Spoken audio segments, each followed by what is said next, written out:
अब चलिए यूएई ने कहा है कि होर्मुज को बाईपास करके तेल की सप्लाई को बढ़ाने के लिए वह जिस दूसरी पाइपलाइन पर काम कर रहा है उसका 50% काम पूरा हो गया है। 2027 तक नई पाइपलाइन से ऑयल डिलीवरी शुरू हो जाएगी। सर, ये पाइपलाइन होर्मुज पर निर्भरता घटा पाएगी क्या?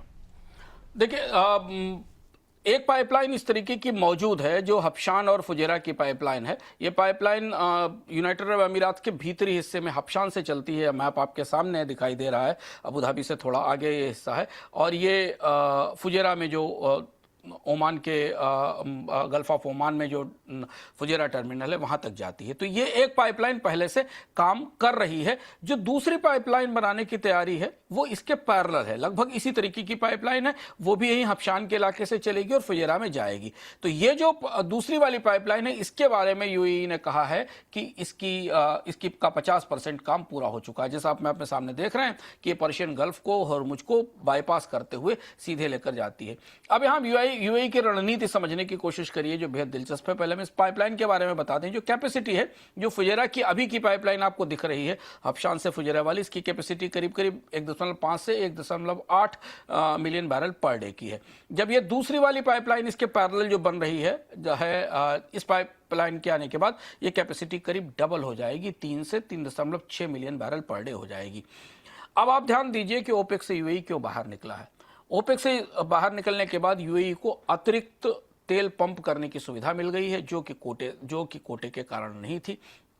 3 से 5 मिलियन बैरल पर डे के आसपास का तेल यूएई पंप करेगा और इस दूसरी पाइपलाइन के साथ वो होर्मुज पर अपनी निर्भरता खत्म करेगा और यूएई का तेल सीधे उसकी पाइपलाइन के जरिए ओमान की खाड़ी में पहुंचकर टैंकर्स में पहुंचाया जाएगा। तो ये जो पूरी रणनीति है यूएई की तेल के बाजार को लेकर, जिसमें कि वो ओपेक के पैरेलल दुनिया के बाजार में अपनी जगह बनाना चाहता है, ये पाइपलाइन उसका सबसे महत्वपूर्ण हिस्सा होने वाली। और अगर हम माने यूएई के सरकार के दावे को माने तो ये अगले साल 2027 में पाइपलाइन काम करना शुरू कर देगी। ये पहला महत्वपूर्ण इंफ्रास्ट्रक्चर ढांचा है जो होर्मुज के बाद होर्मुज को बाईपास करते हुए बनेगा और इसलिए ग्लोबल ऑयल मार्केट की इस पर करीब से निगाहें रहेंगी। ईरान ने स्ट्रेट ऑफ होर्मुज पर अपना नियंत्रण बढ़ाने की तैयारी शुरू कर दी है। होर्मुज के रास्ते समुद्री जहाजों की आवाजाही को नियंत्रित करने के लिए Iran check point, diplomatic deals और कुछ हद तक फीस के विकल्पों पर काम कर रहा है। जहाजों को रास्ता देने के लिए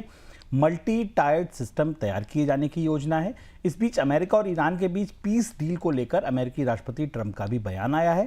ट्रंप ने कहा है कि बातचीत बॉर्डर लाइन पर पहुंच चुकी है। सर, ट्रंप ने जो बयान दिया, क्या उसका मतलब क्या है? पहले तो यही समझना चाहेंगे।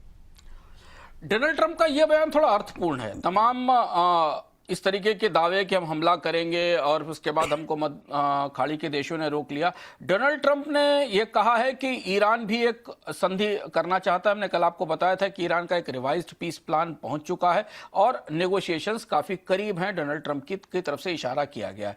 अब जो बाजार समझने की कोशिश कर रहा है, जो कूटनीतिक हलकों में चर्चा चल रही है कि 15 पॉइंट्स का सीज फायर फ्रेमवर्क तैयार हुआ है जिसमें थोड़ी रियायत ईरान की तरफ से दी जाएगी, खासतौर से न्यूक्लियर डील को लेकर, न्यूक्लियर परियोजनाओं को लेकर, और दूसरी तरफ अमेरिका की तरफ से युद्ध न करने की और थोड़ा बहुत ईरान के सैंक्शंस को खत्म करने की, ताकि ईरान के पास फंड्स आ सकें जो बाहर फंसे हुए हैं, उसकी छूट दी जाएगी। ईरान अपनी ऑफिशियल पोजीशंस में होर्मुज पर किसी तरीके का समझौता नहीं करेगा, इस बात के संकेत भी अमेरिका के पास पहुंच गए हैं और इसलिए डोनाल्ड ट्रंप थोड़ा असमंजस में है कि उन्होंने अच्छे खासे खुले क्षेत्र को, जहां किसी का राज नहीं था, यूनाइटेड नेशंस के नियम चलते थे, उस क्षेत्र को इस युद्ध के बाद ईरान के हवाले कर दिया है। लेकिन हाँ, बाजार में इसकी उम्मीद दिखी, इसलिए हमने कच्चे तेल की कीमतों में भी गिरावट देखी, क्योंकि पीस की तरफ, शांति की तरफ फिर बढ़ने की कोशिशें हो रही हैं। एक और सवाल सर, होर्मुज पर ईरान कंट्रोल कैसे कर रहा है? देखिए, कल हमने आपसे कहा था कि ये शांति जितनी देर से आएगी और जितना लंबा समय लेगी ईरान के लिए होर्मुज पर नियंत्रण बनाना उतना ही आसान होता चला जाएगा और ये लॉन्ग टर्म कूटनीतिक कूटनीतिक स्ट्रेटजी थी अमेरिका ईरान की, जिसे उसने बहुत चतुराई से लागू किया। पिछले 2 महीनों के दौरान उसने धीमे धीमे करके होर्मुज पर अपना कंट्रोल बनाया। अब 3 महत्वपूर्ण काम कर लिए हैं ईरान ने शांति के समझौते की मेज पर आमने सामने बैठने से पहले। पहली चीज तो यह कि कंट्रोल्ड कॉरिडोर बना दिया है, जो कॉरिडोर होर्मुज और ईरान के जो अपने सॉवरेन वाटर्स हैं उनको जोड़ते हुए चलता है।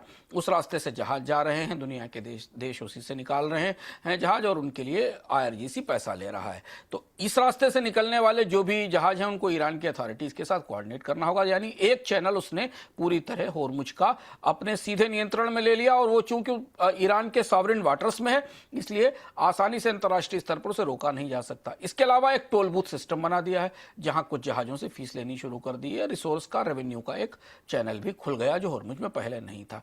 इसके अलावा ट्रांजिट फीस ली जा रही है, शर्तें तय की जा रही हैं, जहाजों की जांच पड़ताल की जा रही है, उनसे इस बारे में पूछा जा रहा है। और सबसे महत्वपूर्ण बात यह है कि इसी बीच में ईरान ने एक नई इंस्टीट्यूशनल अथॉरिटी बनाई है, जिसको लोग होर्मुज मैकेनिज्म या स्ट्रेट अथॉरिटी कह रहे हैं।